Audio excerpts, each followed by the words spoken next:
Welcome to Better English Step by Step.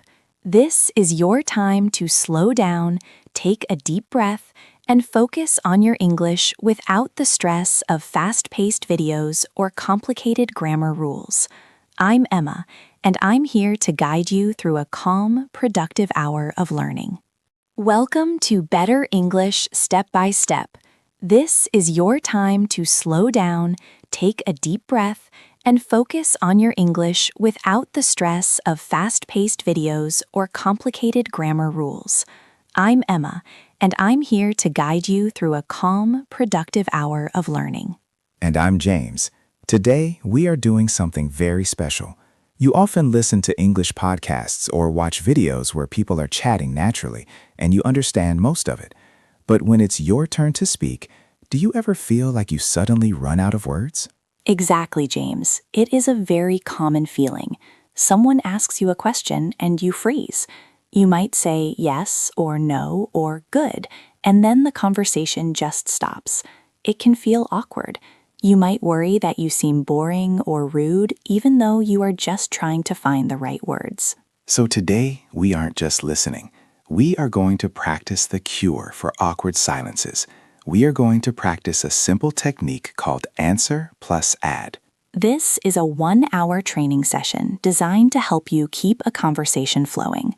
We will start very simply, and step by step, we will build your confidence so that you never have to give a one-word answer again. Whether you are commuting, washing dishes, or relaxing on the sofa, just listen to our voices and repeat when we tell you to. Let's begin by relaxing your shoulders and unclenching your jaw. English flows better when you are relaxed. James, let's demonstrate the problem first. I am going to ask you a very common question. I want you to answer it like a nervous student might. Are you ready? I am ready. How was your weekend, James? Good. Okay, let's pause right there. Listeners, did you hear that? Good. It is grammatically correct. It answers the question. But how did it feel? It felt like a wall, Emma. It felt like I closed the door on you. You asked me something, I gave you one word, and now you have to do all the work to think of another question. Exactly. When you give a one-word answer, you are killing the conversation. It creates silence. Now, James, let's try the solution. The technique is answer plus add. You give the short answer, but you immediately add one small detail. Let's try again. How was your weekend, James? It was good. I actually went for a long hike. Much better. Do you hear the difference? By adding, I actually went for a long hike, James gave me something to talk about. I can ask about the hike, I can ask about the weather, the conversation is alive. That is the secret. You don't need to tell a long story. You just need to answer and add one detail. For the next 10 minutes, we are going to drill this specific pattern. We will take common questions you hear every day, and we will practice answering them with a detail. We will start with the question, how are you? Everyone asks this, and most people just say fine. But fine stops the conversation, so we are going to practice 3 better options. I will say the phrase, and then I want you to repeat it after me. We will go slowly. Option 1, I'm doing well, thanks. I've just had a nice coffee. Listen again. I'm doing well, thanks. I've just had a nice coffee. Now you say it. Repeat after me. I'm doing well, thanks. I've just had a nice coffee. Good. Let's do it again. Focus on the word just. I've just had a nice coffee. Excellent. Why does this work? Because now the other person can say, oh, where did you get the coffee? Or I need a coffee too. You are inviting them to speak. Let's try option 2 for how are you. This one is for when you are busy but happy. Listen to me first. I'm great but a bit busy. I'm working on a big project. Listen again. I'm great but a bit busy. I'm working on a big project. Now you try. Repeat. I'm great but a bit busy. I'm working on a big project. One more time, a little more naturally. I'm great but a bit busy. I'm working on a big project. Very good. This is perfect for work situations.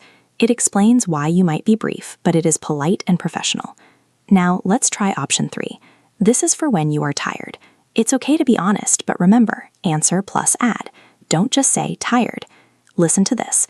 I'm a bit tired actually. I didn't sleep very well last night. Listen to the intonation. It goes down at the end. I didn't sleep very well last night. Your turn. Shadow me. I'm a bit tired actually. I didn't sleep very well last night. Again, I'm a bit tired actually. I didn't sleep very well last night. Perfect. By adding I didn't sleep well, you make the other person feel empathy for you. They might say, oh no, that is the worst. You have created a connection. So we have practiced how are you. Now let's move to another very common question. What do you do, or what is your job? Many students just say the job title. I am a teacher, I am an engineer, and then silence. James, show us the better way. Answer plus add. I work in marketing. I mostly help brands with their social media. See how easy that was? He said the general field, marketing, and added one detail about what he actually does. I mostly help brands with their social media. Let's practice a version for you. We will use a flexible template. I work in blank, I mostly deal with blank. Let's practice with sales. Listen to me. I work in sales. I mostly deal with international clients. I work in sales. I mostly deal with international clients. Now let's try it with teaching. Listen. I'm a teacher. I mostly work with high school students. Repeat. I'm a teacher. I mostly work with high school students. Notice the phrase mostly work with. It is very useful. It is softer than saying I teach students. It sounds more natural. Let's try one more for students. I'm studying engineering. I'm currently focusing on renewable energy. Repeat that. I'm studying engineering. I'm currently focusing on renewable energy. One more time. I'm currently focusing on renewable energy. Good.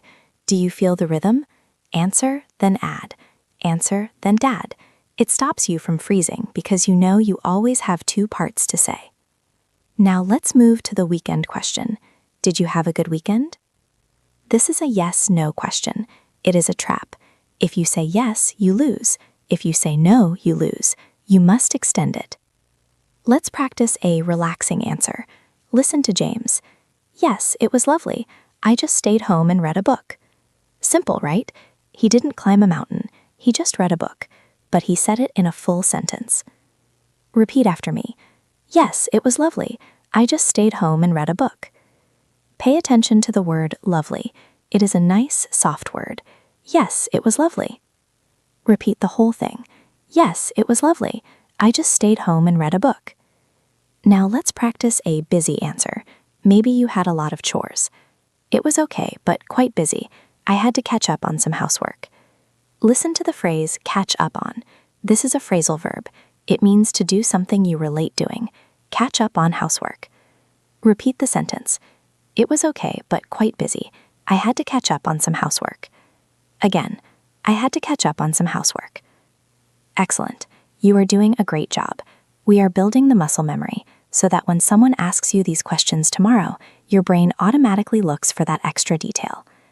Let's go one step further. We have mastered answer plus add. Now we are going to add a third piece to the puzzle. This is the ultimate conversation tool. We call it the boomerang. A boomerang is that Australian tool that you throw and it comes back to you. In conversation, a boomerang is a question you throw back to the other person. This is important because it takes the pressure off you. If you are nervous about your English, the best thing you can do is get the other person talking. People love talking about themselves. So the formula is now answer plus detail plus boomerang. Let's look at the most famous boomerang phrase. How about you? It is short, simple, and perfect. Let's go back to how are you? James, ask me. Emma, how are you doing? I'm doing well, thanks. I just had some coffee. How about you? Did you hear that? I answered, I added a detail, and I immediately threw the ball back to James. How about you? Let's practice this specific sequence. I will say it and you shadow me. I'm doing well, thanks. I just had some coffee. How about you? Repeat. I'm doing well, thanks. I just had some coffee. How about you? Make sure you don't pause too long before the how about you. It should be part of the flow. Let's try another boomerang phrase. What about you? It means the same thing, but variety is good. Let's use the weekend topic. It was good, thanks. I went for a hike. What about you? Repeat. It was good, thanks. I went for a hike. What about you? And another variation. And you? This is the shortest one. Be careful with the intonation. It goes up. And you? I'm fine, thanks. Just a bit tired. And you? Repeat. I'm fine, thanks. Just a bit tired. And you? Now, sometimes you want to ask a more specific boomerang question. This shows you are really listening. Imagine someone asks you about movies. Have you seen any good movies lately? If you say no, the conversation dies. Let's try answer plus detail plus boomerang. No, I haven't really had time. I've been watching a lot of YouTube though. Do you have any recommendations? That last part, do you have any recommendations, is a powerful boomerang. It asks for their opinion. Let's practice that. It is a longer sentence. Break it down. First part. No, I haven't really had time. Repeat. No, I haven't really had time. Second part. I've been watching a lot of YouTube though. Repeat. I've been watching a lot of YouTube though. Third part. Do you have any recommendations? Repeat. Do you have any recommendations? Now put it all together smoothly. No, I haven't really had time. I've been watching a lot of YouTube though. Do you have any recommendations? Great. That creates a whole new topic. Now they can tell you about their favorite movies, and you just have to listen. Let's try another scenario. Food. Do you like Italian food? I love it, especially pasta. Do you cook much at home? Here, instead of asking, do you like Italian food back, we change the angle slightly. Do you cook much at home? Let's practice that sequence. I love it, especially pasta. Repeat. I love it, especially pasta. Do you cook much at home? Repeat. Do you cook much at home? Together now. I love it, especially pasta. Do you cook much at home? You are building a toolkit of these questions. How about you? What about you? Do you have any recommendations? Do you cook much? If you ever feel stuck, just remember, how about you? It works in almost every situation.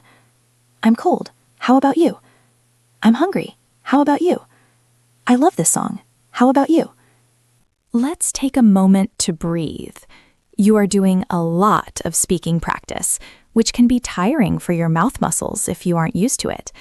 Inhale deeply and exhale. We are halfway through our hour. We have covered how to answer and how to return the question. But what do you do when the other person is talking? This is called active listening. In many cultures, it is polite to be silent while someone else speaks. But in English conversation, if you are completely silent, the speaker might think you are bored or that you don't understand. We use little sounds and phrases to say, I am with you, keep going. These are very easy to learn, and they make you sound fluent immediately. We are going to practice 3 levels of reaction: neutral, happy, and sympathetic. Level 1, neutral reactions. These just mean I am listening. The most common one is right. It sounds sharp. Right. Repeat. Right. Another one is I see. This means I understand. Repeat. I see. And uh-huh. This is just a sound, but we use it constantly. Repeat. Uh-huh. Now let's practice using them. James is going to say a sentence. I want you to wait for him to finish and say, I see. I went to the bank this morning to open a new account. It took a long time because there was a queue. Now let's move to level 2, happy or surprised reactions. These are for when someone tells you good news or an interesting story. Really? This is the number 1 reaction word. Really? Notice the intonation goes up and down. Ria, Lee. Repeat. Really? That's amazing. Repeat. That's amazing. No way. This is for when you are very surprised. It is informal but very common. Repeat. No way. That sounds great. Repeat. That sounds great.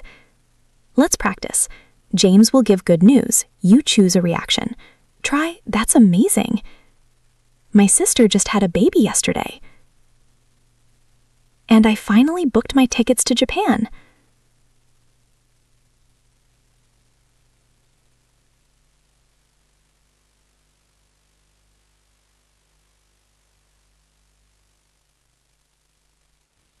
That's good. Yeah, the traffic can be crazy around here. By the way, have you planned anything for the summer holidays yet? Answer, detail. If you haven't planned, say why. Then ask me. Me? Not really. I'm thinking about going to the coast, but I haven't booked anything. It's so expensive right now. Use a sympathetic reaction phrase, like I see or that's a shame. Yeah, but anyway, enough about that. I heard you started learning to cook. How is that going? Answer plus detail. Be honest. That sounds fun. I love cooking, but I hate the cleaning up. Use a reaction phrase like me too or right. Well, we should definitely order some food now. I'm starving. And scene. Relax. How did that feel? Did you manage to keep the flow going? If you stumbled or hesitated, that is completely normal. The goal is not perfection. The goal is flow. The goal is to avoid the one-word wall. Let's review the key tools you have in your pocket now. Tool number 1, answer plus detail. Never just good, always good because. Tool number 2, the boomerang. How about you? And you? What do you think? Tool number 3, reaction phrases. Really? That's amazing. Oh no. Tool number 4, rescue phrases. What's the word? It's on the tip of my tongue. These 4 tools are enough to navigate 90% of daily English conversations. You don't need complex vocabulary if you can use these patterns well.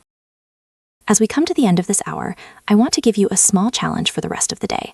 If you have a chance to speak English today, use the answer plus detail rule one time, just once. If you don't have anyone to speak English with today, that's okay.